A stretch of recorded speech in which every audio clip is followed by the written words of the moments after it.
Grabe, lakas Lance. Nako, nakapabilib na naman ako ng kalaban namin mga boss. Kasi nabigyan ko yung core nila, kaso hindi ko na-record. Doon ko lang naalala pala na magre-record ako. Pero na-record ko yung chat niya. Dito, pakitaan ko yung mga boss. Panis yan sa galawang ko. Ganito ko dati mag-lance talaga.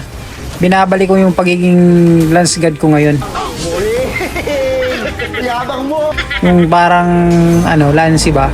Yung galawan. Kilala niyo ba yung guys? Si Lancy. Grabe yung pag-lance ko dito mga idol. Palong-palo talaga. Palong-palo. Palong-palo. Yun, double kill pa nga.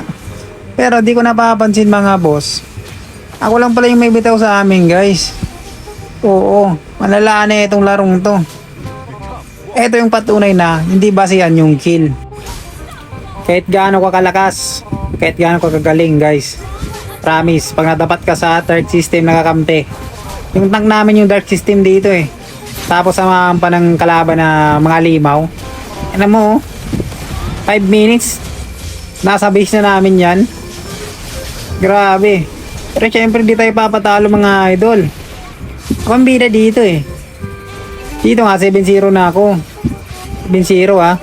Pero yung kalakampi ko, wala. Di ko alam kung bakit natapat ako dito. Ang malas ko dito, promise. Kahit ginawa ko naman yung best ko, sobra. Dito na yung magsisimula mga boss. Nabigyan kasi ako dito eh. Pero tingnan nyo, 11-1 oh.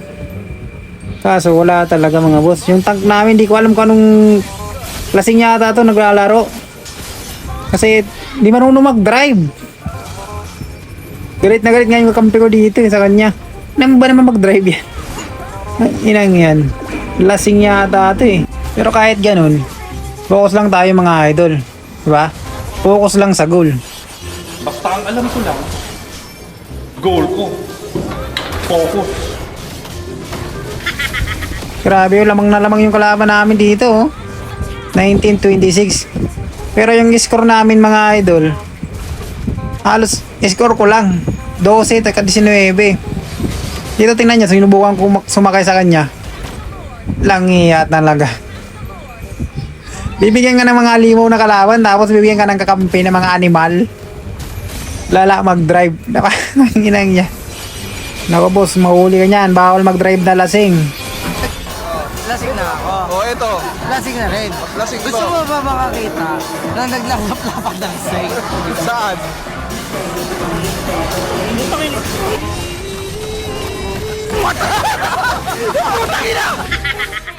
Dito nga, may load na sila. Siyempre, edit natin yan mga boss. Yun, nabigyan si idol. Sa wakas, tumama din yung ano mo, yung SS mo. Double kill pa tayo dito. Tsaka manidip pa namin dito yung lord. Ngiyabang pa dito ng kalaban namin oh. Ito, sasakay ulit ako mga boss ha. Okay nang ina talaga. Ano ba yan idol? Ayusin mo kasi. Naku, nahuli pa tayo. Naku, wala na to mga boss. Grabe. Nangiya yung Johnson na yan. Ito yung patunay mga boss na hindi basehan yung kill. Kahit gaano pa kadami yung kill mo, kahit gaano ka pa kalakas, pag talagang minalas ka, wala. Ano kayo ginagawa ng hayop na to? Tangina. Nice try, nice try. At least ginawa natin yung best natin, di ba? Baka sabihin nyo, puro panalo lang pinupost ko. Ito mga boss, talo to.